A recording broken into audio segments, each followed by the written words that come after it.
On Inside the NFL, the new coach of the Dallas Cowboys, Barry Switzer, isn't concerned about taking over the Super Bowl champions. Professional players don't care who their football coach is, who the head coach is. They don't care who's got the reins. As long as they believe in the system, are treated fairly and honestly, and have success, they don't care. Derek Thomas of the Chiefs was so upbeat about opening day, he was moved to break into song. Little Phil Collins would be appropriate right now. I can feel it coming in the air tonight. And Jimmy Johnson responds to his former employer's comments about life without Jimmy. My contribution to the Cowboys, and I've said it many times, wasn't winning 2 Super Bowls. My contribution was with some assistant coaches and a couple of scouts. We put together the team that won 2 Super Bowls, and that's my contribution.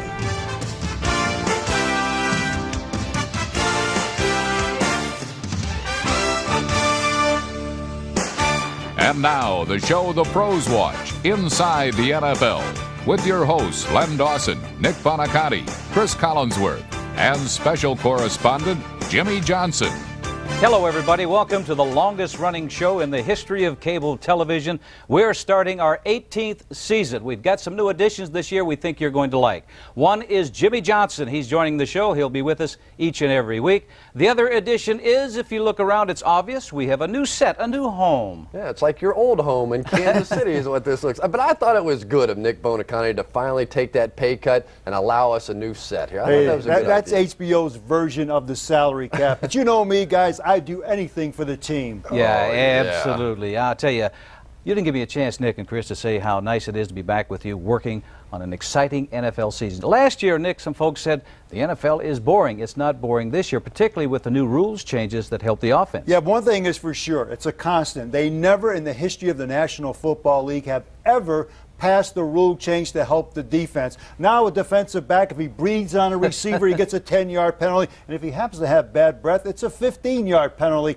Getting incredible. That's exactly the way it should be. Absolutely. Because defensive football, Nick, is boring and everybody knows it. Well, he's talking about a rule that's been there, and that is the chucking rule. They're enforcing it this year, meaning that 5 yards beyond the line of scrimmage, you can't hit a receiver. You, as an ex-receiver, how's that going to help the passing game? Well, for people who don't know the rule change, it used to be a defensive back could engage a wide receiver and sort of carry him on down the field. Now when they get to 5 yards, have to take those hands off. And what we've seen are wide receivers running wide open during the course of this first week. And I really think it's the beginning of the end of bump and run in the National Football League. Pass, pass, pass, anything to help the offense. The offensive linemen, right? They can already hold the defensive lineman, but that's not enough. They had to pass another rule. Now they're going to let them line up a yard off the football, getting their pass block set, and before a defensive lineman even gets out of the stance, they're ready to block them. I think it's just gone too far. Well, you're outvoted. 2-1. We like the offense. There's a couple of other rules changes that had an effect on some games this past week. One is the 2-point conversion. The other is kicking off from the 30-yard line with a 1-inch tee. You know, there are 224 games in the NFL this year, and we're going to show you highlights of all of them. Not just highlights. We're talking about NFL Films highlights. They are simply the best. Let's start with the Seahawks at the Redskins. First one, that's a big one. Hey, is he Schuler a hunk or what? For both hunks and honeys, the NFL began its 75th season. You know it's opening day. You know it's opening day. Seahawks, Seagulls, blew them up. As I said, this is the National Football League. First game out of the barrel. Let's set the tempo for the whole year, baby. Let's go. 1, 2, 3. Get back. Breeze looks right, fires. Intercepted by Terry Wooden. He could be gone at the 50, 45, 40. Terry Wooden, touchdown Seahawks. Wooden goes the distance for the football. The Seahawks used defense to pound the Redskins, and their biggest bludgeon was All-Pro Cortez Kennedy. I just stepped up and picked up Cortez upfield. Okay, good. Kennedy, number 96, is a perfect blend of quickness and strength. Inside, and he is clobbered right at the line of scrimmage by Cortez Kennedy. Holy smoke. Cortez was in the backfield. They're down at 7. Schuler's trying to scramble, and he gets drilled by Cortez Kennedy at the 13-yard line. Rolling into the pocket like a bowling ball, Kennedy exploded blockers, leaving his teammates to clean up the 10-pin. While Heath the Hunk ended up like a gutter ball, the real ground pounder emerged. Seahawk running back Chris Warren is underrated but overpowering, and he terrorized Redskin linebackers and defensive backs.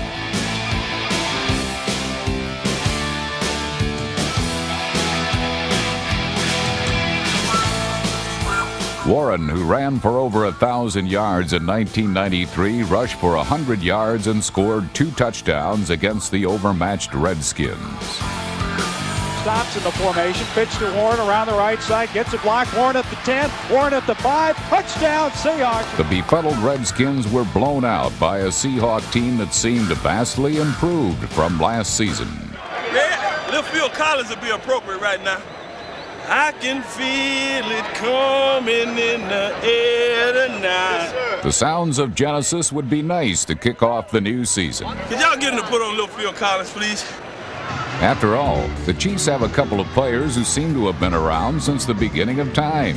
And it's pretty much the same old story with Marty Schottenheimer's pregame pep talks. First step in the ladder, man. The first step. We got to take the first step, and together, one play at a time, we got the people to get it done. Grab that first rung and let's go. 16-year veteran Joe Montana, the golden oldie with the golden arm, was up to his old tricks, throwing for over 300 yards for the 36th time in his career.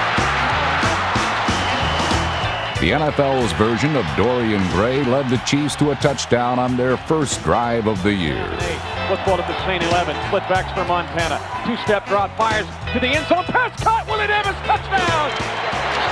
Great job, Joe. Great job. Nicely done, Willie. Great catch. After Montana beat the Saints through the air, his partner in time, Marcus Allen, took over on the ground. Run him over. First down.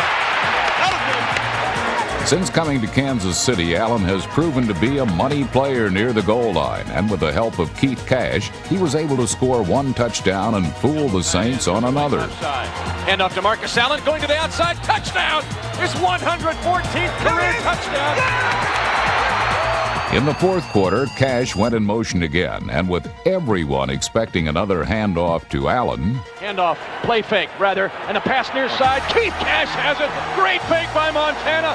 Touchdown, Kansas City. While Allen and Montana continued to drink from the fountain of youth, Jim Everett was hoping to be born again amongst the Saints. Last Sunday was his baptism by fire. The ball spree at the 29, and Everett will have to wait another week for his first win in New Orleans. Marty Schottenheimer goes for his 101st victory Sunday against San Francisco. 100 National Football League wins. Marty Schottenheimer, best coach, way to start off.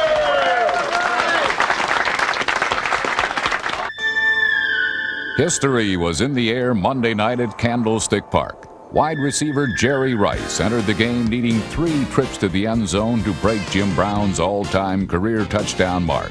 And in the first quarter, he got off to a running start. 5, touchdown 49ers! Jerry Rice, a 70-yard touchdown reception. He is now tied with 1. While Rice was chasing records, his teammates were busy chasing the Raiders back to L.A. Tight end Brent Jones bent over backwards to help the 49ers with 2 touchdown catches. 3-14 and Young wants to throw. He pumps, he looks around, he comes back, he goes over the middle into the end zone. Touchdown, Brent Jones.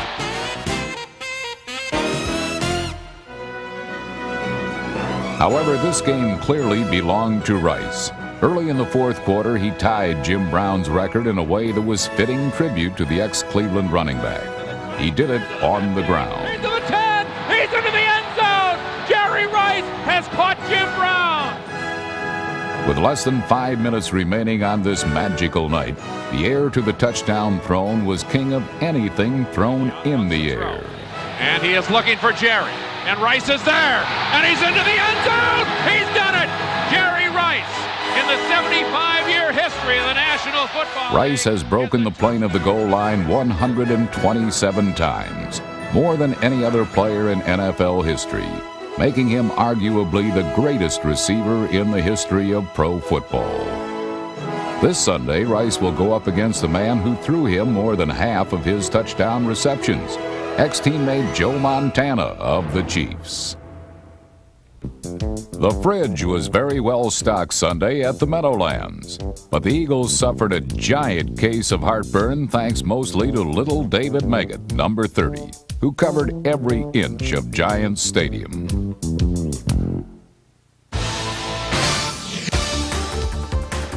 And the bunt by Berger, a bad one, bounces the 40, takes a Philadelphia bounce. Meggett will run from the 31, gets the 40, 45, gets the 50. One man back, it's Berger.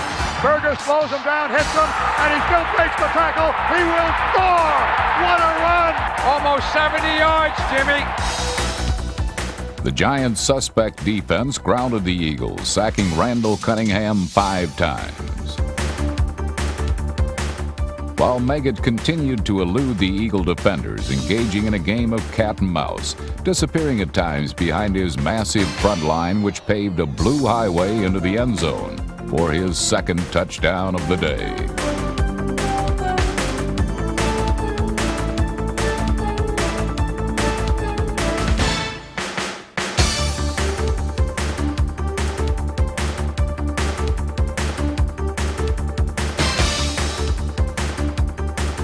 Fortunately for the Eagles, they won't be seeing David Meggett again until Week 16. Philadelphia will instead focus on the Bears' new quarterback, Eric Kramer, who found a new friend in tight end Chris Gedney. Less than a yard. Kramer takes play action, looking right. Now the middle, throws to Gedney. Touchdown! High formation backfield, and on play action, back to throw. Kramer pops it over the left side. Gedney wide open, 20, he's going to score. 10-5, touchdown! Nobody in the same area code as Chris Gedney. The Buccaneers hope to return to safer waters this week when they host Indianapolis. The Colts welcome to the corral number 28, rookie running back Marshall Faulk, who proceeded to stampede all over the Houston Oilers. Sets to the right, and lead blocks for Faulk. Right up the middle, Faulk to the 30, 35, 40, 45 to the outside, 50, 45, 40, 35, 30. Stops on a dime, tries to cut back. To the left side, handoff, Marshall Faulk, up and over. Marshall Faulk goes airborne. While Faulk ran like Forrest Gump through the Oilers' defense, the Colts' defense proved to be a natural-born thriller. Tony Bennett to midfield, 40, 30, Tony Bennett with the fumble, going all the way for the score.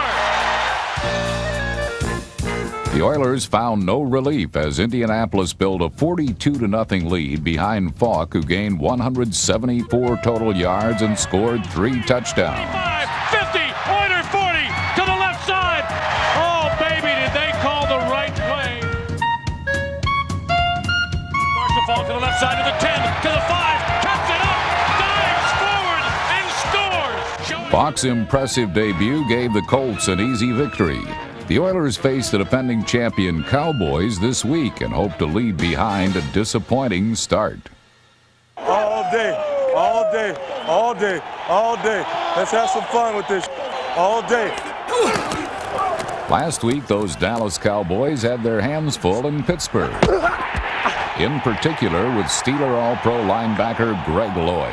Don't run that over here. What's the wrong with you? Hey, listen, these can't beat us, and we ain't gonna beat ourselves. That's the name of the game. Everybody to the football. We know we got to tackle this guy. One guy, we can't depend on one guy to tackle this guy. X-track, X-tight.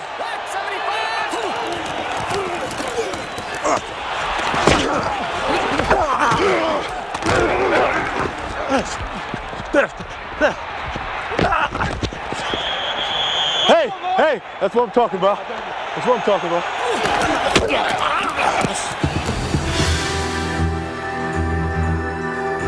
Containing the Cowboy offense over 4 quarters is one of pro football's truly impossible tasks. We got to stay in this, man. We cannot give him 6. We cannot give it to him. Out of the eye. Aikman, play action fake. Throws it in the end zone for Johnston. Diving. Oh, got a catch by Johnston. Damn world champions in the house. What happened? All the time along, we're wearing them down a little bit. I want you to run one across the middle, 88. I'm going to shut that mouth up. But words can't pass rush. And tough talk is no match for real talent. Right, Irvin at the 20 and got away. Down the sideline to the 10. Balance lost at the 13-yard line. Everything they got, we gave it to them. That's horse. You're going to play like that, don't bother to come back out here. In truth, Cowboy excellence rather than Steeler ineptitude determined the outcome.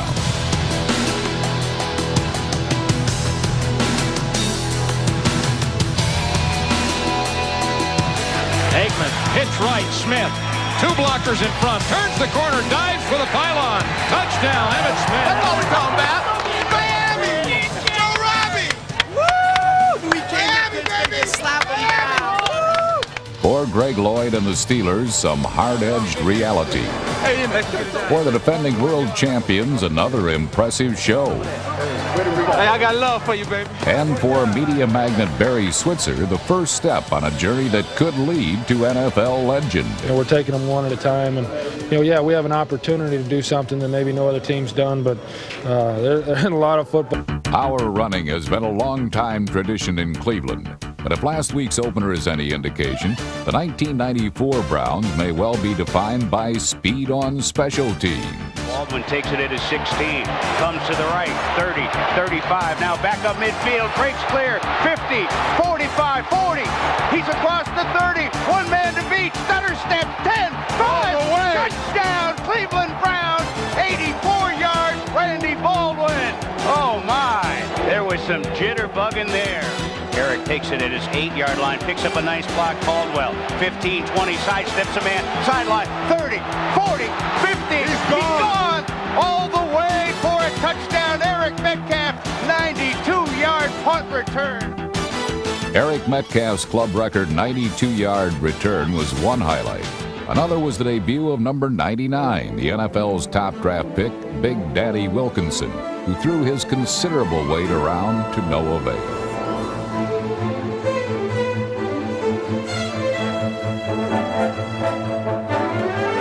But Cleveland saw a 25-7 lead dissipate when in a matchup of highly rated rookies, Darnay Scott burned cornerback Antonio Langham, the 9th pick in the draft. And he beat the rookie Antonio Langham. The Browns sweated out the final minutes. Then their rookie reaped revenge. Klingler's end zone, and the ball is intercepted by the rookie Antonio Langham, who did the professional and veteran thing, just fell down. When a rookie give it to the rookie take it, they said he could make the big play and he had the great instincts. Well, he jumped that route right in time.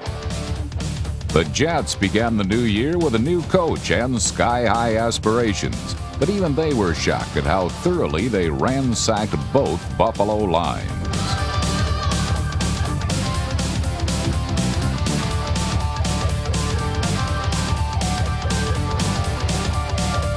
Boomer Esiason was unspectacular, but effective in the clutch. His 55-yard pass to number 86 tight end Johnny Mitchell set up the touchdown that put the game out of Buffalo's reach. Boomer would like to lower the boom here. Motion by Thornton, and Boomer will run up the middle and down to the goal line, and in for the touchdown goes Johnny Johnson as they blew the Bills off the Jets beat the Bills in every phase of the game and handed head coach Pete Carroll his first professional victory. In Miami, Dan Marino navigated through storm clouds of controversy about his injured Achilles tendon by sweetly slinging passes in the rain. Marino slogging in the mud, back to pass. He throws downfield, has a man open. Mark Ingram has it at the 30. He's to the 20, 10. He is gone. Oh, touchdown! It was vintage Marino as Dapper Dan hit Keith Jackson for his 300th career touchdown pass, en route to his NFL record 11th 400-yard game. Marino takes the snap. He's under pressure. Dodges the rush. Now throws deep downfield. Has a man open. It's caught. Irving Fryer, touchdown! Marino's comeback in the muck and mire impressed many, including opposing quarterback Drew Bledsoe. Motion from right to left comes Turner. Back to throw is Bledsoe. Looks, fires it up the field. Ben Coates open. 40, 35, 30. Breaks the tackle. 15, 10, 5. Yes! Looking like a young Marino, Bledsoe threw for a career-high 421 yards and gave the Patriots a fourth-quarter lead with help from acrobatic Ray Crittenden. Right comes Timpson. Back to throw Bledsoe. 2nd and 4. Pump fakes. Shoots it to the end zone. Crittenden got it! A leaping catch in the end zone for Ray Crittenden, and the Patriots regain the lead on Drew Bledsoe's 4th touchdown pass of the afternoon.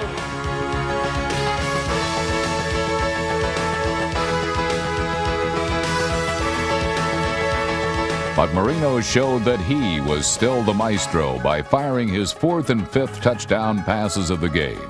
The last coming on 4th down and 5 with 3 minutes remaining. That brings on a 4th down and 5. There's no question what they're doing here. Shotgun. Marino throws deep downfield. It is caught by Fryer. Yes! Touchdown! Touchdown! Neither rain nor sleet nor tarnished Achilles tendon can stop Dan Marino. And that spells trouble for Miami's opponents. In Denver's Mile High Stadium, 2 AFL charter members hooked up in a shootout reminiscent of the 60s. Elway having to step up. He throws on the move. It's Pritchard. Open at the 5. Touchdown! Another nostalgic remnant of that bygone era was some old-fashioned up-the-gut power running.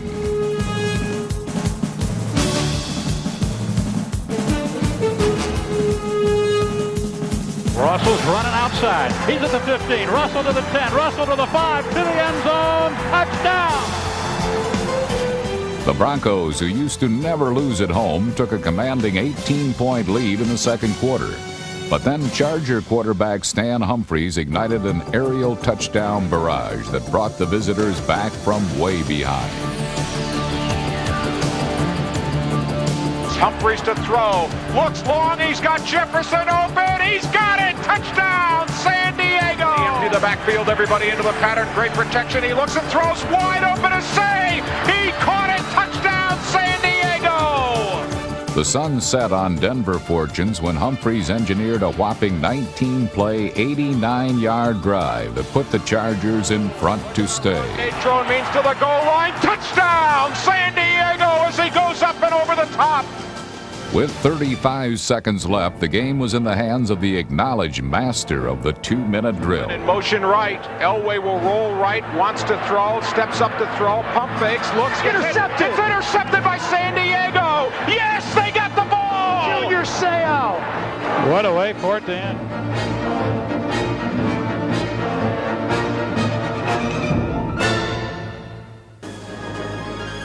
With a new team, a new number, and same strong arm, Jeff George got off to a flying start as a Falcon.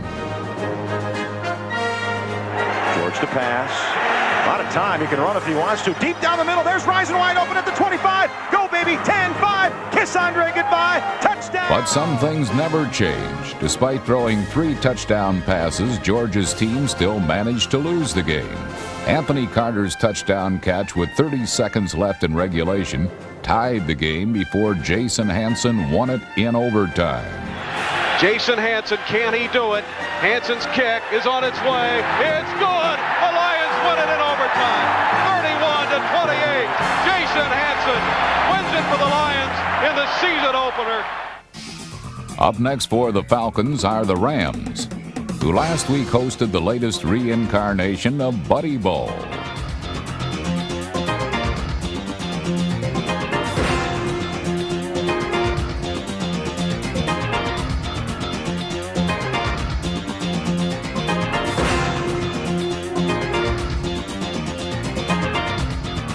Unfortunately for Phoenix, while Buddy Ball unleashes bounty hunters on defense, it also produces bumblers on offense.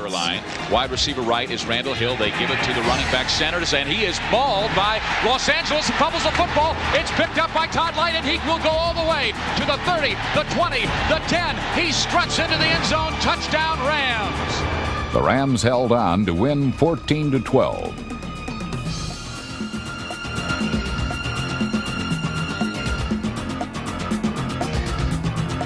In Green Bay, the Pack welcomed back one-day holdout Sterling Sharp and immediately got a dividend on their high-priced investment.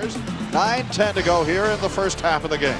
Favre straight back in the pocket, looking. Favre comes upfield. Wide open. Sterling Sharp. While Sterling looked like his old sharp self, new Viking quarterback Warren Moon simply looked old. The Vikings' only touchdown came on defense when the Packers failed to pick up a blitz by linebacker Ed McDaniel. First down, 10 to go. Pack at their own 25-yard line. Fumble football picked up by James Harris. Get up and run, James. Run with it. He's at the 15, the 10, the 5. He's into the end zone. Are they going to call it? Good. It was too little too late for Minnesota as the Pack prevailed 16-10. The last time we talked to you was before the Super Bowl last year on our show, and you had been defeated by the Dallas Cowboys, and you said you were considering retirement. What about now after you got the record? Well, that thought is gone now. You know, I came back this year. I wanted to really just be consistent. I have had so many guys to put me in this position, and these guys, I give them all the credit. This week, Jerry, you go to Kansas City, play at Arrowhead Stadium. Joe Montana versus Steve Young. Big matchup. We all know that Montana can win Super Bowls in big games, but Steve Young has really had his problems winning the big ball games. Has Steve finally developed into the quarterback that can make him start winning these games, especially this week? Yes, he's matured now, and I think Steve is just going to go out and be himself, not try to do too much, to really rely on his players to make plays for him and just win the football game. Jerry, this is Chris Collinsworth, and I don't know what the big deal is. You only caught about 95 more touchdown passes than I did in my career, but I want to ask you about your offensive line. I know Harris Barton, Ralph Tam, both injured on that right side of the offensive line, Steve Young's blind side. How big a problem is that going to be this week against a very good Kansas City pass rush? Well, we have some big shoes to fill, but the tradition here, the next guys in line, they got to be able to fill in and make the plays. So, you know, we can't worry about that now. We got to try to focus in on this coming week and just make the plays and win the football game. Jerry, earlier in the show, we discussed one of the rules that they are enforcing today, and that is leave those receivers alone after they've gotten 5 yards beyond the line of scrimmage. Now, you as a wide receiver, the great wide receiver, how do you like it? Oh, I love it. I think it's great for the wide receivers because after you get out of that 5-yard radius, they can't bump you down the field, and now the receivers, they can make big plays.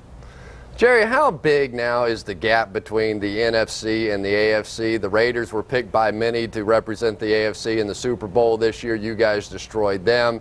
The Dallas Cowboys destroyed the Pittsburgh Steelers. It's getting to the point now we're almost wasting our time watching anybody but Dallas and San Francisco play for the whole thing. You know, I think the NFC, we might be a little stronger because, you know, we have the teams now that can go out and dominate football games. And, you know, with Dallas is upcoming. They have a very young team, and they seem to be getting better every year. So with San Francisco, people say, you know, this is the year. You know, we have great players. We brought some great guys in, Ricky Jackson, Richard Dent. And I think we're going to do well this year. So it's a pretty good gap. So basically you agree with me the AFC stinks? I'm not going to say that, but, you know, right now we seem to be a little more dominant. Jerry, that's very good because you know all the players watch the show. You don't want to end up on the bulletin board at Kansas City. Listen, thank you very much for taking time from your busy schedule. A big game for you this week against Kansas City. I hope that you're ready for the noise at Arrowhead. So good luck on Sunday. Thank you. I appreciate it. Jerry. In 1979, the Chargers drafted what is undoubtedly one of the greatest tight ends in the history of the NFL. This All-American out of the University of Missouri revolutionized the position as he became a pure pass-receiving tight end. In 9 seasons, Kellen Winslow went to the Pro Bowl 5 times and became the only tight end to catch 5 touchdown passes in the same game. But all this isn't what Winslow is most remembered for. January 2nd, 1982. The reason I say that with such confidence is because I hear it every day. San Diego Chargers versus the Miami Dolphins in the Orange Bowl in Miami, Florida. The classic playoff game, a game synonymous with the name Kellen Winslow, and one in which nobody can forget. Don Shula referred to Winslow as Superman following his performance that day. I had stitches in my lip. I went through 3 pair of shoulder pads that game. I had a pinched nerve in my left shoulder on top of the dehydration that I was experiencing in the cramps. It was just a long day, a very long one, but one I look back on with a great sense of pride and accomplishment. Then in 1984, at the top of his game, Winslow's career was cut short by a devastating knee injury. After a full year of rehabilitation, Winslow returned but needed to lower his sights. When I came back, I had to adjust my way of playing to become a decent player, hopefully be a very good, decent player. And I think I accomplished that over the next 2 years that I played and ended up playing my last game in the 1988 Pro Bowl, which was kind of a way to me of saying, I'm back, now I can go. And I retired 6 months later. Don't believe for a minute that Winslow's talents are reserved only for the playing field. After receiving his Juris Doctorate from the University of San Diego Law School, Kellen moved to Kansas City, where he represents professional athletes. When I first went to law school, I wanted nothing to do with sports representation, not a thing. I think it was a dirty, slimy business with a bunch of dirty, slimy people in it. It was Winslow's law professor and friend, Ken Shropshire, who helped point Kellen in the right direction. He convinced me over the course of that summer that I had an obligation to get involved and try to do things in a manner, from a perspective, mind you, as one who's been there, and to give back. Perhaps the league could use another qualified leader who's played the game. If his endless effort in that famous '82 playoff game does prove one thing, it's that Kellen Winslow is qualified to lead. Once athletes start to value what they do, then they will start to understand that playing athletics brings with it certain lessons of life, character, perseverance. And you can apply that to anything that you do, and you can be a success at anything you do.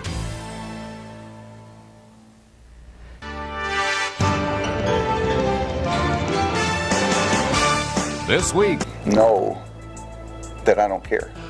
I mean that. I don't care who gets the credit. Isn't that the crux of why Barry Switzer is coaching the Cowboys now and Jimmy Johnson isn't? A different attitude, a perception, right or wrong, that Switzer will let controversial owner Jerry Jones play with his toy, where Johnson never would. There's no toy here. I spend my life managing the Dallas Cowboys. Coaching plays an important role, but when it really gets down to it, when you've got a great team like we have, it's a support role. It's a contribution role. Where the mistake is for people to think that it is the man or it is the coach that really is responsible for it happening. That's just not the case. 1 week down, 21 to go, the verdict is still out on the Barry and Jerry show, or is that the Jerry and Barry show as the Cowboys go for an unprecedented third straight Super Bowl title?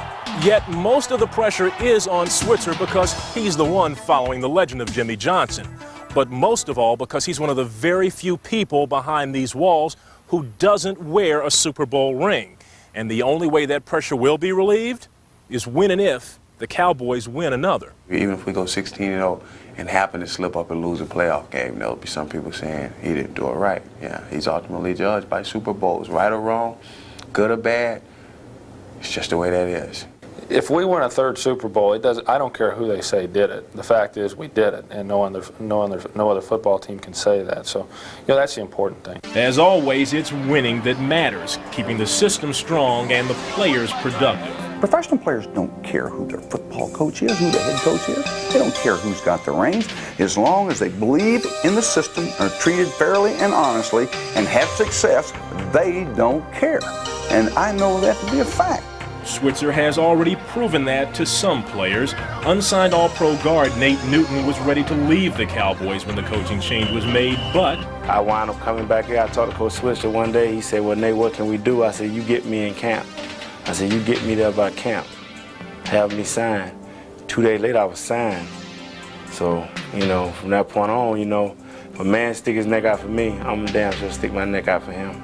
Yet Switzer knows some players are still on the fence and need convincing. Change happens overnight, but what takes place is that, well, that's not the way we did it, or that way he did it. You know, these things, and hey, that's the way I do it. So now is the time to get used to the way Switzer does it.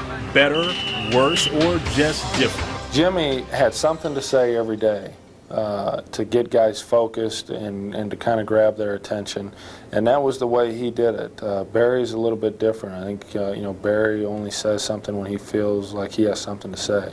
I noticed after we got down to the final cuts and we had all our team here, he actually came in and sat down and gave us a serious talk. I mean, a talk that everybody, that probably opened everybody's eyes. I mean, he was ready to turn it on. And he let us know he was ready to turn it on. Switzer has proven himself in college, winning 3 national titles at Oklahoma, but in the NFL, he's only 1-0, still an unproven rookie. Maybe 25 years ago, and early in my coaching career as head coach, maybe I was concerned about those things, images and perceptions all. I don't care anymore. It's just like Jerry said, are you having fun now?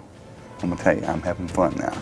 And I'm going to do it my way, and I'm going to enjoy it. And it doesn't work, it doesn't fit, I go back to Norman, Oklahoma, sit down on my couch and enjoy my kids and do the things I was doing before I came to Dallas. I don't have a problem with that. That's a good attitude to have. Don't worry, be happy, but above all else, make sure that Jerry Jones is happy. Very happy. That's our cover story. Let's bring Jimmy Johnson back to get his reaction. Jimmy, your reaction to this, particularly when the owner says that the head coach is in a supporting role. How'd you react to this? Well, I think, you know, Jerry probably says that because of what happened the last 5 years. I think the biggest thing, though, we shouldn't be talking about Jerry Jones getting credit or Jimmy Johnson getting credit or even Barry Switzer getting credit. The credit for winning the last 2 Super Bowls, so it belongs to the Troy Aikmans and the Emmitt Smiths and the Michael Irvins, Russell Maryland, Charles Haley. You know, the players win football games. And I've said this before, my contribution to the Cowboys wasn't winning 2 Super Bowls. My contribution was putting together the team, along with a couple of assistant coaches and some scouts. We put together the team that won 2 Super Bowls. Well, one thing I can say, Jimmy, is the fact that you look at organizations that don't have good football coaches, and I'm going to show you bad organizations and bad teams, and I think that a head football coach is the most important person in an organization and on the team. Well, there you have it, Jimmy. The word has been said by Nick Buoniconti. Hopefully we can put all of this stuff to rest. Now stick with us because we want you on the pick segment to see how well you can do this week. Well, big as Dallas's victory was over Pittsburgh, several teams won big divisional games to start the season, as we'll see now. Philadelphia, we look forward to their broadcast. This week on Inside the NFL. The rookie head coach of the Jets, Pete Carroll, tells us about bringing a new winning attitude to the Meadowlands. It's a brand new team for us and a new way of doing things, a new approach, and we have a new outlook. And we're really not falling back onto, avoiding what happened last year. Everything's ahead of us right now. The Colts are galloping behind their rookie running back, Marshall Faulk, who is pulling away from the rest of the field. The way I look at it is that it's not pressure to me because I like to be in this situation. I like for them to give me the ball and say, Marshall, do something with it. We want to ride your horse.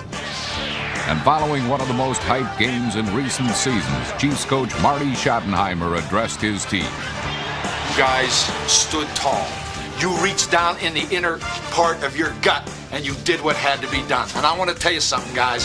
When you do that, there ain't nobody can ever take that away from you because you did it. And I'm proud of you. Congratulations.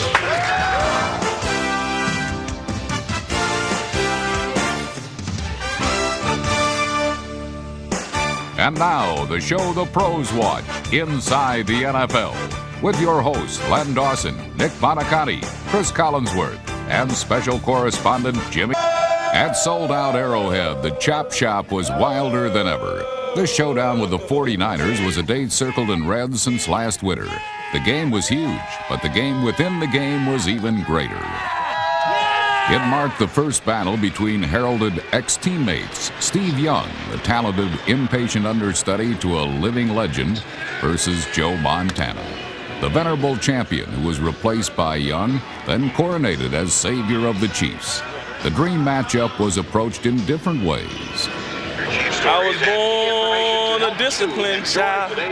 Never knew how I got so wild. Some sang, others bragged. I'm young, I'm pretty, and can't possibly be beat. A few wish they weren't even there. You'd rather be at the beach, kicking back, checking out the waves, spotting out babes. Who got on what bikini? You know what I like about this game more than anything? Not the hype, that we're at home. Raise your eyes up. Right above is the next rung. Reach out and grab that rung. Pull yourself. Push your buddy. The next rung is today. Let's go.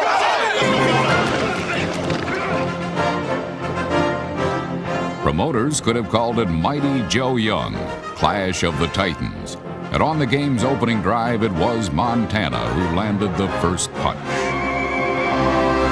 High formation play fake by Montana. Wants to throw wide open. Joe Valerio has a touchdown. Young answered right back with a flashing left of his own, and the duel heated up. Young drops back to throw, goes to the end zone. Caught Brent Jones. Touchdown for the 49ers. Sweet! All right, Kansas City's defense smothered Jerry Rice and took the NFL's all-time touchdown leader out of the game. So Young checked off and found John Taylor, who set up the go-ahead score in a 14-7 49er lead. Same formation. Young gives it to Logan. He's in. Touchdown for the 49ers. Starting to get warmed up, aren't we? Montana is one hit away from retirement, and without the all-world receivers he had in San Francisco, many feel the 38-year-old will be unable to work his magic. Chief fans, however, are confident. They would win it with defense, specifically with their front four and all-pro linebacker Derek Thomas, who turned in the pivotal play of the game. Weak set to the left side. Young will throw. He's being rushed. He's headed the end zone. He's headed the end zone. It's a safety for Kansas City. Derek Thomas nailed Steve Young in the end zone for 2 points. Young never had a chance, and behind a patchwork line missing 2 starters, he fumbled once and served up 2 critical interceptions.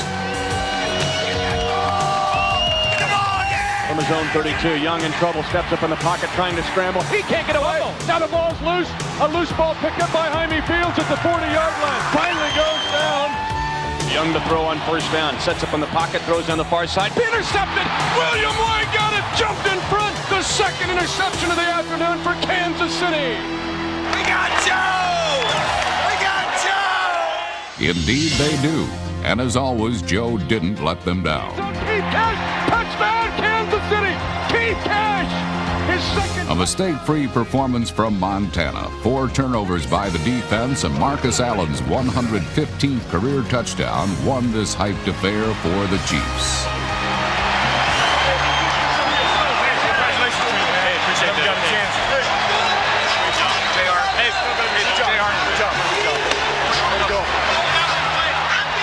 You guys stood tall. You reached down in the inner part of your gut and you did what had to be done. And I want to tell you something, guys. When you do that, there ain't nobody can ever take that away from you, because you did it. And I'm proud of you. Congratulations.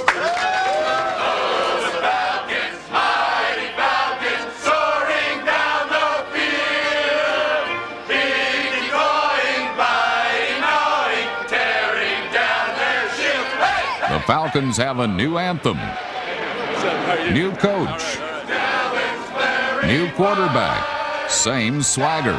It's personified by number 80, Andre Rison, who publicly guaranteed Atlanta's win over the Rams. It's a matchup between us and the Falcons. Andre's not a factor in this game, and he won't be a factor in this game. Right. Rison was merely the deciding factor. He'll throw. A lot of time. Fires over the middle, and it's Rison. Touchdown! Andre Rison beating Steven. Now let's go. Hurry up, get set, get set, get set. George back to pass. Looks, throws. There's Rison. He's got a touchdown in the left corner of the end zone. Andre Rison looking at the crowd. The guarantee looks pretty good right now. Rison and George, number 1. Rison and George, number 1. Rison, the best receiver in the league. Bad Right there, Rison. Rison's 12 catches made him his team's all-time receiving leader and gave Atlanta the promised victory, its first under June Jones. We beat a team we're supposed to beat. We got a real job next week. Kansas City's going to come into this place, and they are a good football team. We got to clean up our errors, and we got to start focusing right now on Kansas City. Coaches are always concerned about getting their team ready for the next opponent, but I don't think June Jones... The Lake is no longer the city of Cleveland. It's venturing into the Browns secondary. What a lick by Eric Turner, and now the crowd is really rocking.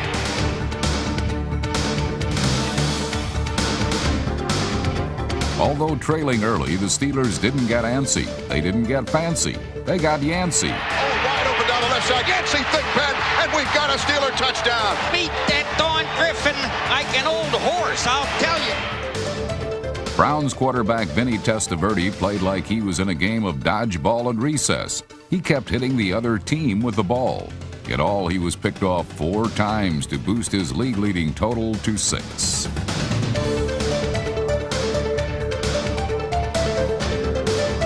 The game's crucial play came late in the fourth quarter when Browns tackle Gene Williams, number 62, was called for holding on Kevin Green, number 91. Testaverde back to pass. We have flags down.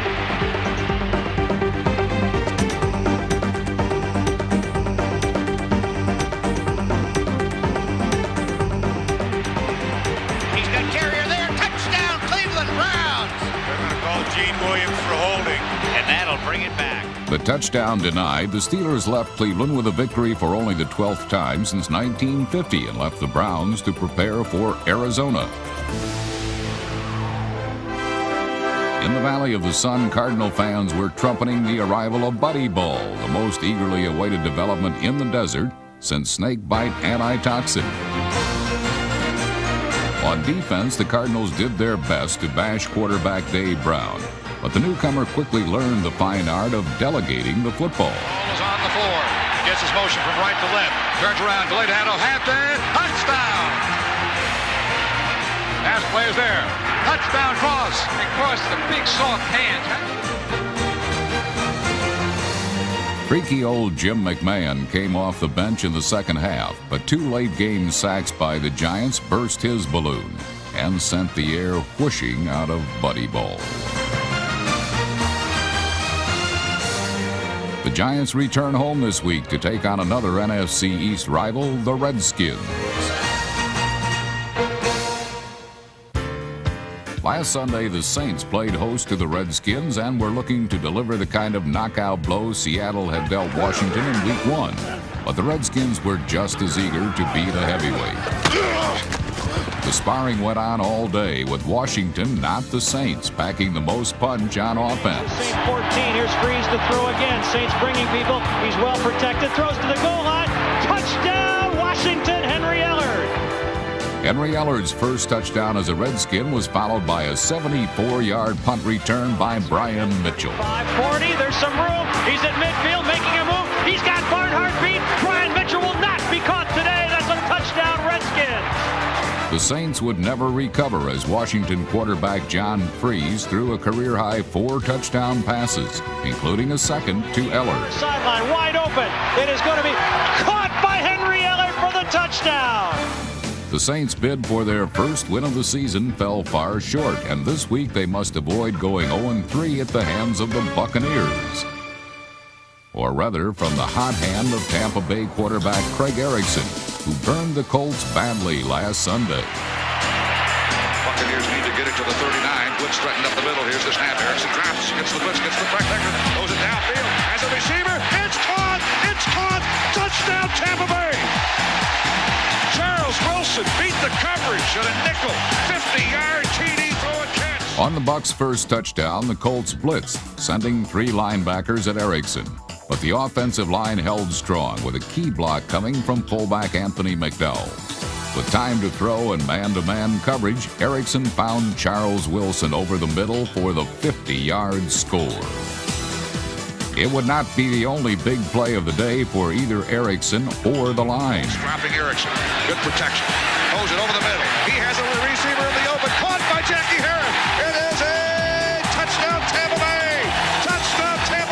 Erickson finished with 3 touchdowns and 313 passing yards, and the Bucs finished with a big win. The Colts will try to rebound this week in Pittsburgh. Would soon need an air traffic controller, as Bills quarterback Jim Kelly threw 4 touchdown passes. This on second down. No, he's going to throw. Looks, he throws to the end zone. Touchdown! It is Bill Brooks wide open. Back to throw, Kelly. Time. Fires it downfield. Wide open. Touchdown, Andre Reed. Holy smoke. The Bills built a huge lead, which evaporated behind the sudden appearance of the versatile and swift-striking Patriot offense. Inside the 10, inside the 5, and into the end zone. There he is. Marion Butts just bowling over the Buffalo Bills. There he is. There's the Marion Butts everybody's been waiting to see. Bill Parcells says, well, it's about time. The Patriots blended the pounding runs of Butts with the deft passing of rapidly maturing Drew Bledsoe, who threw 2 touchdown passes to Ben Coates. Bledsoe calling signals, drops straight back. Here's the rush. Fires it to the corner of the end zone. Touchdown! Touchdown! A marvelous catch! Here we go on 2nd and 8. A pass coming up. Bledsoe is into the end zone. The ball is fumbled. It's fallen on by the Bills for a touchdown. Smith got good pressure there. What a play. Bruce Smith's all-pro play produced a touchdown and a 35-21 fourth quarter lead. But the Patriots battled back to tie the game. It gives to Marion Butts inside the 5 and in. Touchdown, Marion Butts. For the second straight Sunday, the plucky Pats saw a magnificent effort die in the final minute. The kick in the air, it is long enough, and it is good. The heartbreaking 38-35 defeat will next send the Patriots against another winless team, the Bengals, who last week fell to the rejuvenated Chargers.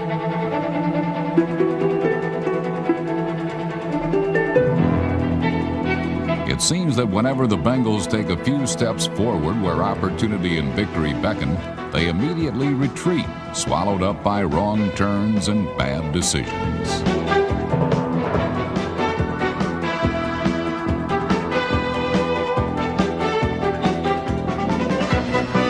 The Bengal offense quacked meekly to earth, shut down by the Chargers, who generated almost 500 yards of offense, behind the almost flawless generalship of Stan Humphries. Humphries throws on the run, wide open, Say at the 20.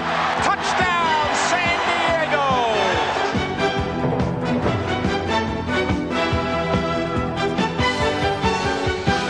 While a veteran quarterback had secured a second straight victory, young Seattle quarterback Rick Myers sought the Seahawks' first victory over the Raiders in 4 seasons.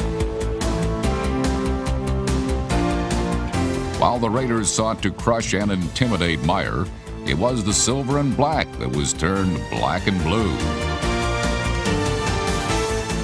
The Raiders were held to 9 points and suffered one of the most lopsided home defeats in their history. Bates, he's got it. Touchdown, Seahawks. Michael Bates. A huge play and a huge catch.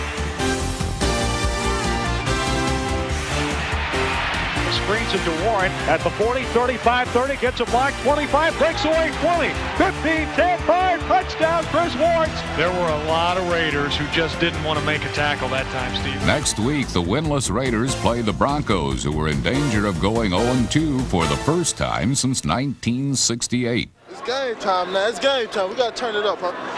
We don't go 0-2 in Denver, baby. We don't do it. We just don't do it. It's a nice day out here today, but it's going to get ugly later. For one, we got them ugly orange uniforms out here, too.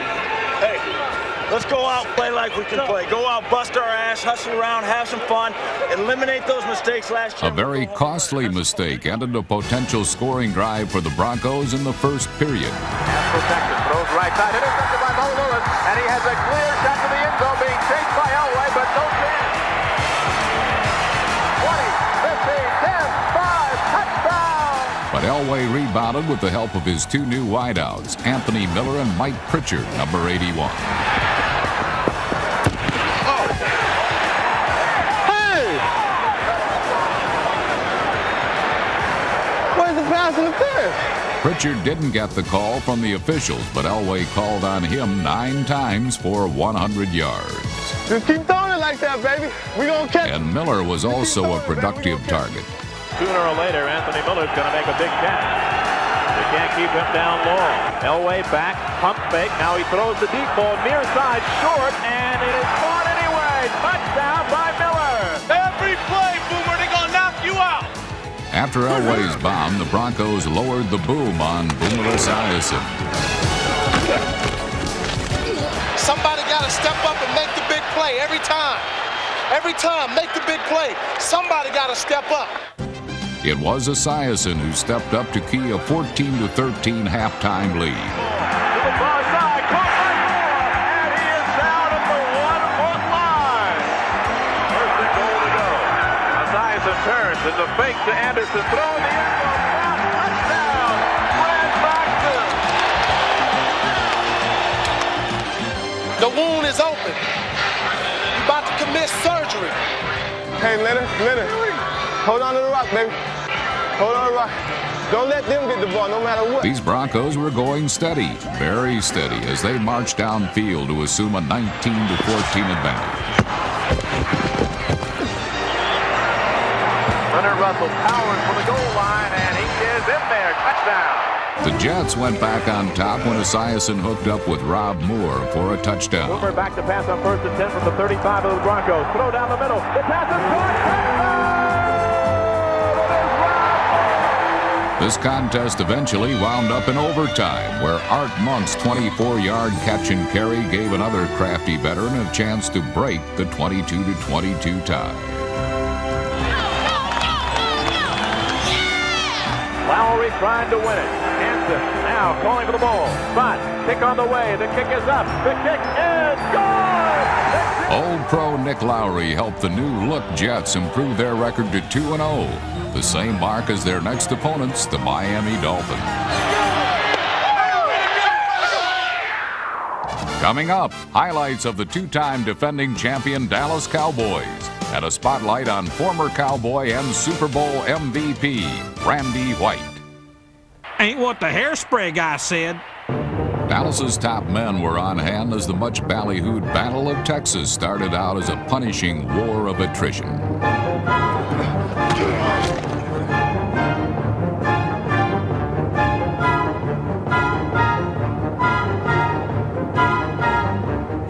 Aikman handoff Smith up the middle. Touchdown Dallas.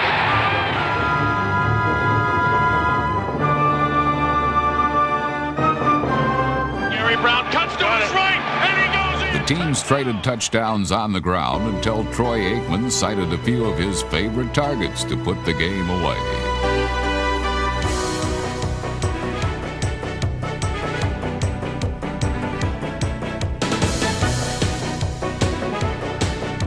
Let's pick up by Smith. Aikman deep ball, his man is there. It's caught at the 15. It's Harper in for the touchdown.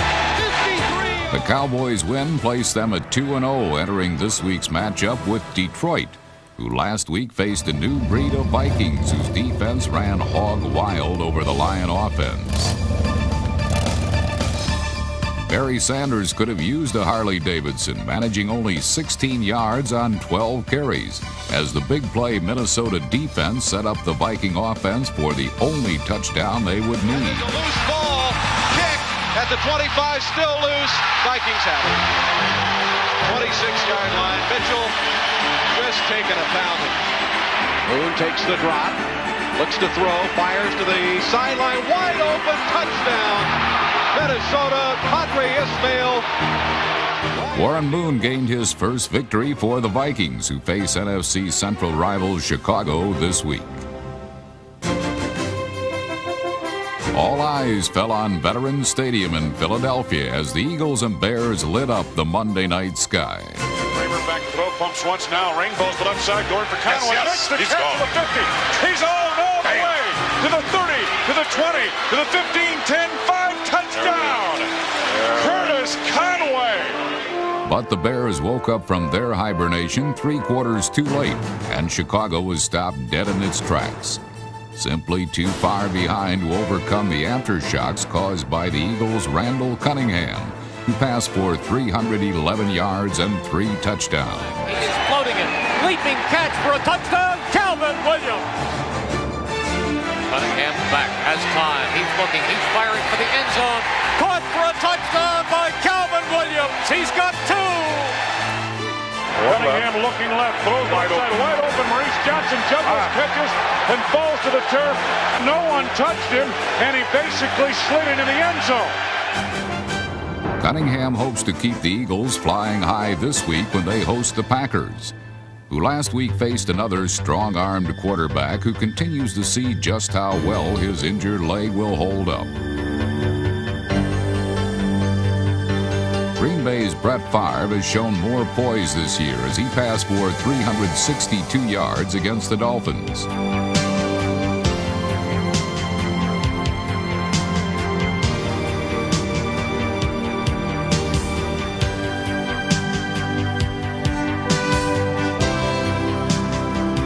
But the mistakes that plagued Favre last season came back to haunt him one more time.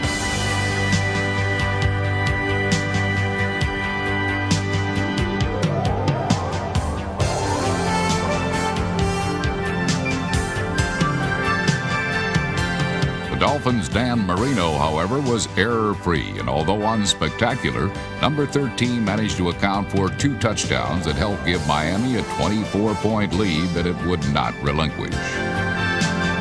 As Favre acknowledged the master, Marino and the Dolphins hope that his comeback will continue this week at home against the Jets. On Inside the NFL. All teams took part in Throwbacks Weekend, but some looked more stylish than others. You look good, you feel good. You feel good, you play good. You play good, then you know what happens like that. The Chiefs are showing more substance than previous AFC teams as they rip through their NFC opponents. This ball club can play with anybody, and we'll play anybody in a parking lot. I mean, that's the type of attitude we have on this ball club, and if you have that, then I think that you can go out and play with anybody. And the Chargers' Junior Seau tells us not to count out the Chargers when talking about Super Bowl contenders. What we have to do is keep focused and keep performing like we are, and play the Raiders hard this week, and we'll gain our respect.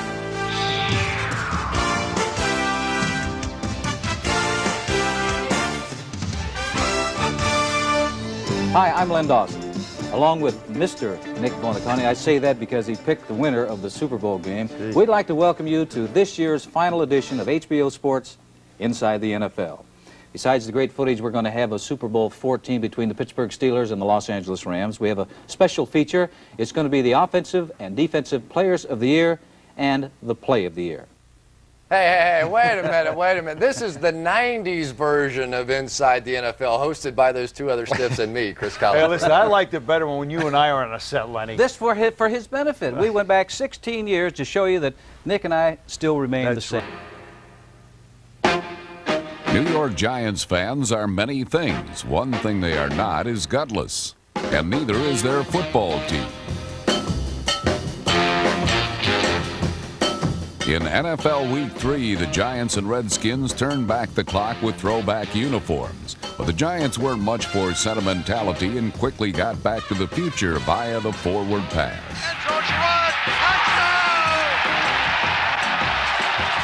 The Giants' Dave Meggett played like a throwback to an earlier era of all-around play, rushing for 2 touchdowns and throwing for another. He's 3 for 3 in touchdowns against Washington. Career and all against Washington. Heading into the bye week, the word amongst Giant fans was 3, as in 3-0.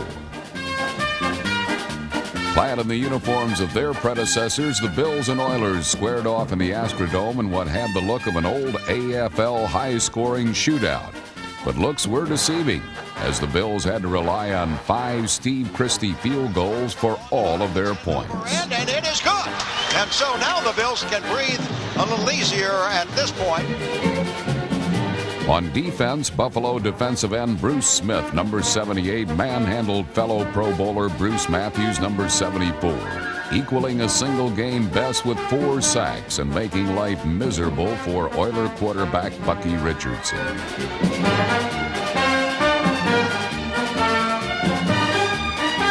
The Oilers fall to 0-3 while the Bills advance to Monday night to take on another winless charter member of the old AFL, the Broncos. At least these uniforms that we have are not as ugly as some that I've seen this we have some pretty good looking uniforms. I see Al he's got his old uniform on. Yeah, he never did get away from the same one he wears now. Old timers uniform. While the appearance of Al Davis hasn't changed much through the years, the attitude of his Raiders hasn't changed at all. They don't respect us. Let's run them out of their own damn state. Let's go, man. Let's play some football.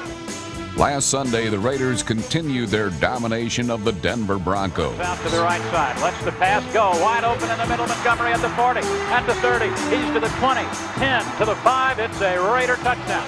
Keep blowing that ass, baby. Look good, looking good, baby. Hey, Smith. Hey, Smith. It's Dusty's. Let's shoot. Come on, man. Let's make it possible. John Elway was repeatedly pressured and sacked 4 times, while Jeff Hostetler was calmly delivering 3 first-half touchdown passes.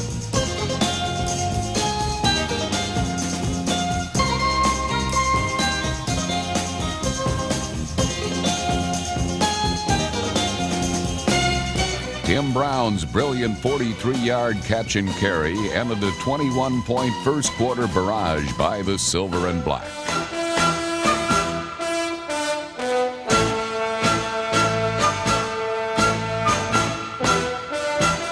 By halftime, the Raiders were trying to guard against overconfidence as the score ballooned to 28-3. Hey, your frame of mind is critical, right? Don't give a sucker an easy break now. This is where you find out how tough you are. I mean it. This is how tough you got to be right now. In the third quarter, Denver's only hope rested on their ability to stop Hostetler's hot hand and create some turnovers. The battered Broncos finally responded by forcing Raider runner Ty Montgomery to cough up the ball. Ray Crockett returned the fumble 43 yards to set up the first of 2 third-quarter Broncos touchdowns. Suddenly, there was finally hint of optimism for Bronco maniacs. Yeah, we're coming back. Coming back, baby. Yeah. You gotta love it. Stranger things have happened in Mile High Stadium, but not against the Raiders, who finished what they set out to do: rout the Broncos in their own backyard. Harvey Williams' second touchdown of the day and Jeff Hostetler's 4th touchdown pass broke the Broncos' comeback. The final insult came courtesy of the Raiders' defense. Come on, Raiders! Nail that coffin shut here now! Come on, baby. This is the last nail in the coffin here. Out of the shotgun, rifles it over to the near side, batted away and taken away by Terry McDaniel at the 10 to the 5. Touchdown, McDaniel. What a play. And I went back first, then I felt it, and I just ran in. He threw it right up in there. Back to the old Raiders. Old uniforms, back to the old Raiders. We got get ready, Lee, on that. Raiders are back. We're back. We're back. It's gonna be scary. It's gonna be scary. Coming off of their most lopsided loss at home since 1966, the 0-3 Broncos now face another difficult task: a Monday night showdown in Buffalo. Home to play his first game as a visitor in Veterans Stadium. Reggie, they're packed with more than just Reggie. They got Sean Jones, they got McMichael, they got a whole group of guys over there. The Packers were armed with more than just names. They won the ugly uniform contest, though, I'll tell you that. You look good, you feel good. You feel good, you play good. You play good, then you know what happened after that. Don't think so much. Last week we thought too much. This week, don't think so much. Just go out and do the job. If you make a mistake, make it a physical mistake. But let's concentrate on not making mistakes, okay? That's right. That's all there is to it. 1, 2, 3. Green Bay kept it simple and struck first. Back to throw. Gets some protection. Steps up. Now he's on the run. Now he flips it off. Oh, looky here. 30, 25, 10. And he's to the 5. And touchdown, Green Bay. The Packers led in the second half, but knew Philadelphia wouldn't quit. You can't let him get no momentum. Last year second half he came out and played good. Not wanting to witness another Cunningham comeback, Green Bay tried to keep Randall off balance. Still, the biggest blow was delivered by the Eagle defense.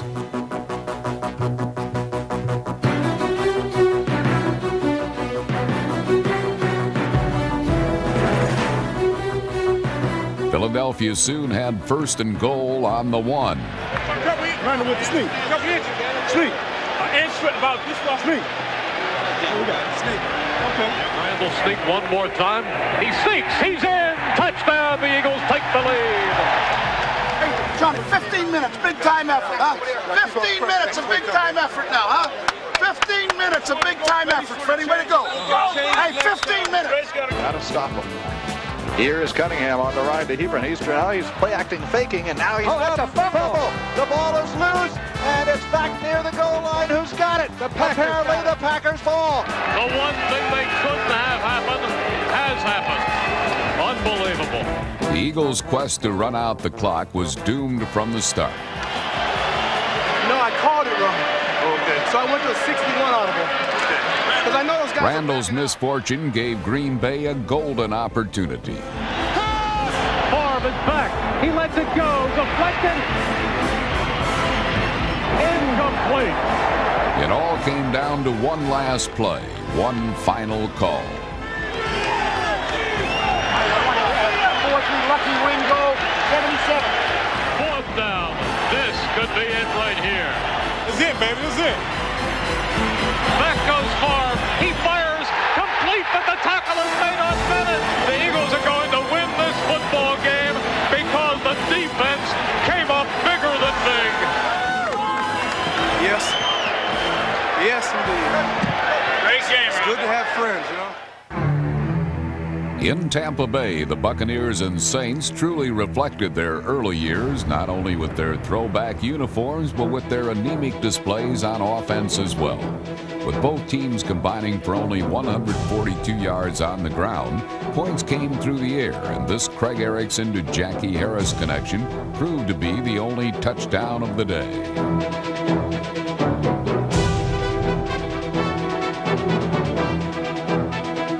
Only 3 field goals helped the Saints avoid their worst start in 14 years, but this Sunday will take much more than Morton Anderson's leg for New Orleans to defeat Steve Young and the 49ers, who were determined to get back on track last Sunday against the Rams.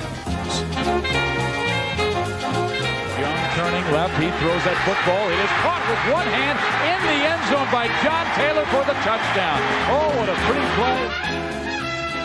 The Rams, however, remained undaunted, and bone-crunching blocks such as this one by guard Tom Newberry helped keep Los Angeles in the game. And there was much rejoicing by the local Melonheads. But Young squashed the Rams in the second half with some help from number 8. Rolling out, flipping it to Rice. He makes the catch. He dives in. It is a touchdown. The combination of Young and Rice proved to be too much for the Rams, who looked to rebound Sunday against the Chiefs, who ventured into the Georgia Dome last weekend in an attempt to bowl over the Atlanta Falcons. Eric Thomas had an even bigger part in disrupting the Falcons' game plan when he recovered this fumble, one of 6 Atlanta turnovers. But the Chiefs had trouble holding onto the ball as well. Again, Montana with a deep drop, has plenty of time, floats it downfield, wide open. Oh, what an interception by D.J. Johnson! Joe Montana recovered in time to pass for 361 yards and throw 2 touchdown passes to an elusive J.J. Burton. The Chiefs go for 4 in a row Sunday against the Rams and hope Montana's arm will remain golden. Coming up, highlights of the undefeated San Diego Chargers and an interview with their All-Pro linebacker Junior Seau. Let's get this show on the road.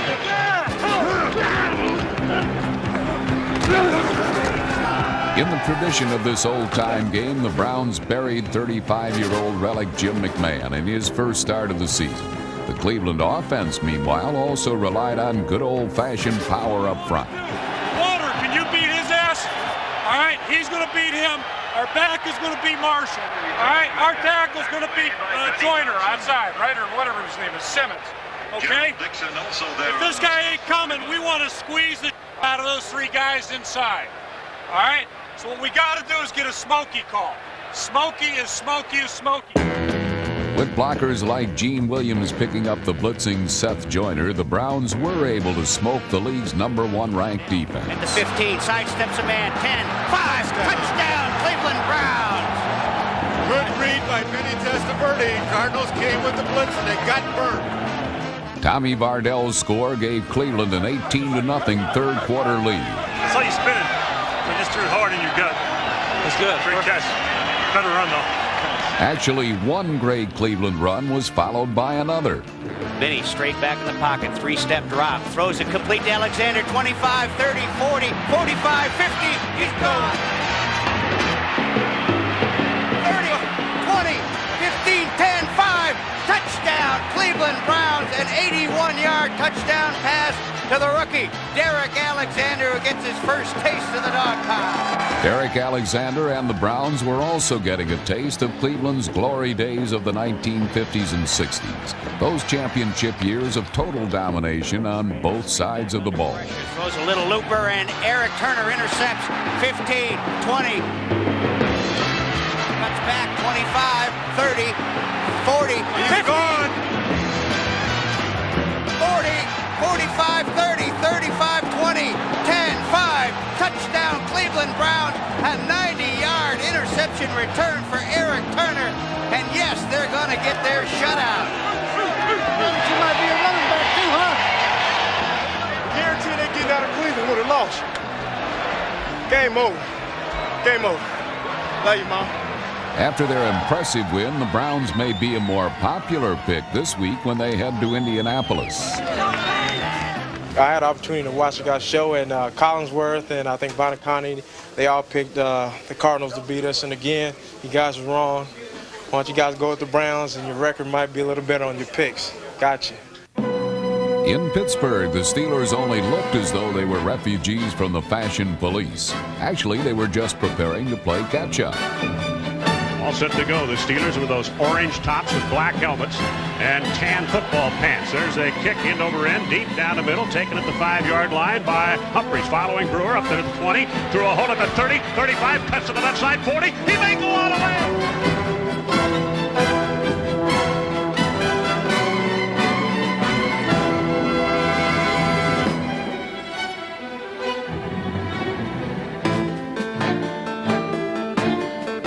Apropos of throwback weekend, the Colts' Ronald Humphrey threatened to turn the game into an old-fashioned runaway.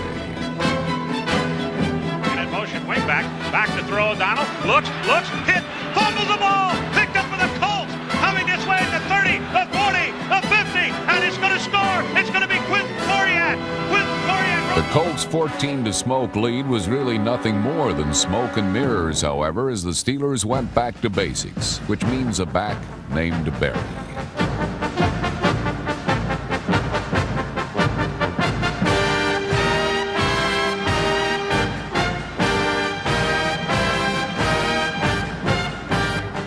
For the day, Foster totaled 179 yards and in the process totally dominated the Colts. This week, Foster and his mates will face the Seahawks, who utterly failed last week's $64,000 question. Third down in 99. Yeah, you make the call. You be the offensive coordinator. What are you doing? Third. Go deep. Tony Martin deep. Harris, Humphries to throw. He's looking long. Got a man open. It is caught at the 40-yard line by the Chargers. Streaking is Tony Martin to the 20, to the 10. He scores! Stan Humphries' electrifying 99-yard scoring strike solidified his surprising position as the NFL's top-ranked quarterback, while the Chargers' defense delivered a scorching bolt of its own. Green, the tight end, comes in motion. Here comes the blitz. Meyer throws. Intercepted by San Diego at the 40-yard line. Back comes the Chargers. Stanley Richard is going to go all the way and score. Touchdown. At 3-0, the Chargers are tied atop the AFC West and can maintain that status with a win this week against the rejuvenated Raiders. Sanders and the Detroit Lions entered Texas Stadium as an underdog, given little chance of victory.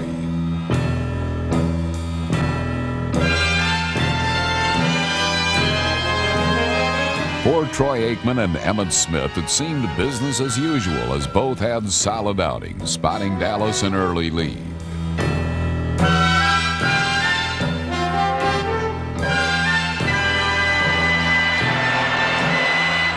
Smith coming right into the block from Newton, and Smith will take it in for the touchdown. Oh, Nate Newton! He gets about 4 of those 6 points. The Lions stayed in the game with 2 Scott Mitchell touchdown passes, as this Lion underdog proved it had the bark in the pass catching of Herman Moore and the bite in the running of Sanders, who gained 194 yards on a career-high 40 carries.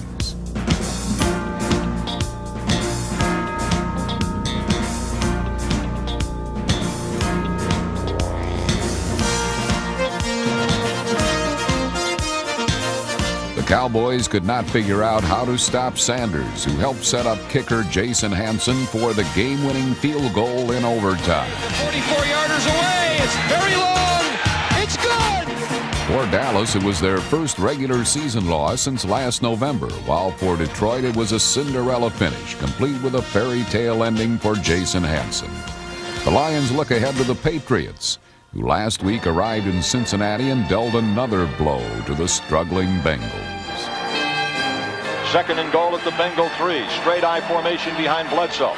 Burke in motion right to left. Pitch to Butts, turning it wide to the left. Needs a block. Gets a great block from Kevin Turner, and Butts. Cincinnati remains the only NFL team not to record a quarterback sack, giving Drew Bledsoe all the time he needed. End zone, touchdown, Michael Thompson. Great catch, superb catch. For Coach Bill Parcells, it was a much-needed win, while the 0-3 Bengals will try again this week against the 0-3 Oilers. While some past Chicago Bears displayed the team's uniforms from the Roaring '20s, the Bears' recent style of play might define their current decade as the snoring '90s, and last Sunday they were caught napping once again. Cocks his arm, fires it. And it is picked off by the Vikings. On the sideline, here's Washington across the 50, 45, 40, 35, 30, 25, 20, 15, 10, 5. Touchdown, Vikings. Dwayne Washington. On throwback weekend, Eric Kramer had little choice but to throw forward against the NFC's top rushing defense. But this touchdown pass to Tom Waddle came far too late in the game. Thanks in part to Terry Allen's 159 rushing yards and 2 scores, Minnesota reduced Chicago's attempt to recall the monsters of the Midway to a real horror show.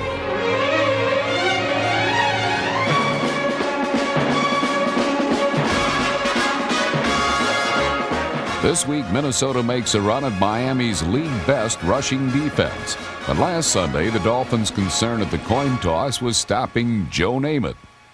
Joe Namath? As part of the NFL's nostalgia trip, Broadway Joe was an honorary captain for a Jets squad whose late 60s uniforms inspired some Namath-style aerial artistry. On the fake reverse, Boomer has the ball. Now lobs near side. It is a catch by Richie Anderson. Touchdown Jets! Richie Anderson with a miraculous act. But despite 2 scoring passes, Boomer Esiason was less Broadway than Times Square, where theft is commonplace, and he had 4 passes stolen by the Dolphins. When Miami had the ball, Dan Marino was cool and efficient, relying on Terry Kirby, an effective receiver out of the backfield who also rushed for 100 yards. And in Irving Fryer, the Dolphins have a player who is always eager to lend a helping hand, even when he's just standing around. Play action, rolling to the right side, could run if he wants to, but fires downfield, complete to Jackson at the 10. He's at the 5, still going. Oh, wow! Flyers in for the touchdown! Keith Jackson.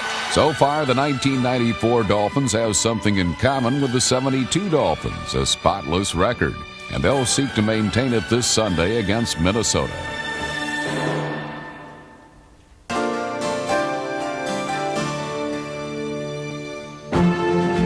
As a center and linebacker for 14 years for the Philadelphia Eagles, Chuck Bednarik punished opponents with a hard-hitting style that earned him a reputation as one of the most feared players ever. Few were near as fierce as the 8-time All-Pro, who at the age of 35 played the entire game, offense and defense, 5 times in 1960, forever earning the title the last of the 60-minute men. However, one play Bednarik made that legendary season had a bigger impact than all the others. There isn't a week that goes by that somewhere, somehow, someone says you hit Frank Gifford. Howard Cosell, who I admired very much, about every third Monday night on Monday Night Football, would remind him when he saw a vicious tackle, it'd say, Frank, just like when Chuck Bednarik blindsided you in Yankee Stadium. Well, I didn't really blindside him. It was one of those tackles that Sam Huff, the New York Giants, said, Chuck, you know, we linebackers dream about those kind of shots. Oh, it just felt like a home run. That play helped propel the Eagles to the NFL championship game against Green Bay, where Bednarik made the game-saving tackle as Packer running back Jim Taylor was headed toward the goal line. I was lying on him, and he was squirming to get up, and I could see the clock in the end zone ticking down to 9 and 8.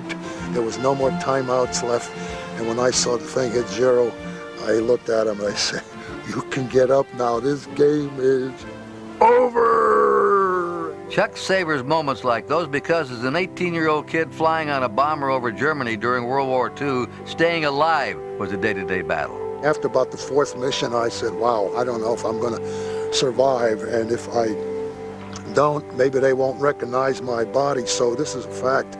I said, I'm going to get myself a tattoo on my arm and put my mother's name on there. And this is the reason I got it. In the event that I was shot down and they'd found me and they could depict that's his arm. His foresight proved unnecessary as Chuck returned home safely after 30 bombing missions, a war hero. He never stopped thinking ahead, and in the midst of his Hall of Fame career, went into sales. He became known as Concrete Charlie because it was said he was as tough on the gridiron as the stuff he sold in the off-season. You stay in the area that you establish yourself, your reputation, and you become a salesman. Get a good product, and everything being equal, you'll be surprised. The buyer will favor the athlete, and that's what I did. Chuck's sales career ended just 2 years ago. Along the way, he did some moonlighting as one of the first co-hosts of Inside the NFL in 1977, our first season, and as a game day coach for 7 years on the Eagles sideline. The 69-year-old Bednarik lives near his childhood home in Pennsylvania's Lehigh Valley. He's still very active and enjoys relaxing with his wife of 46 years, Emma. I consider her a living saint, and I don't know that too many living saints on earth. A religious man, Chuck Bednarik gives thanks every day for many things in his life, a life in which he takes nothing for granted.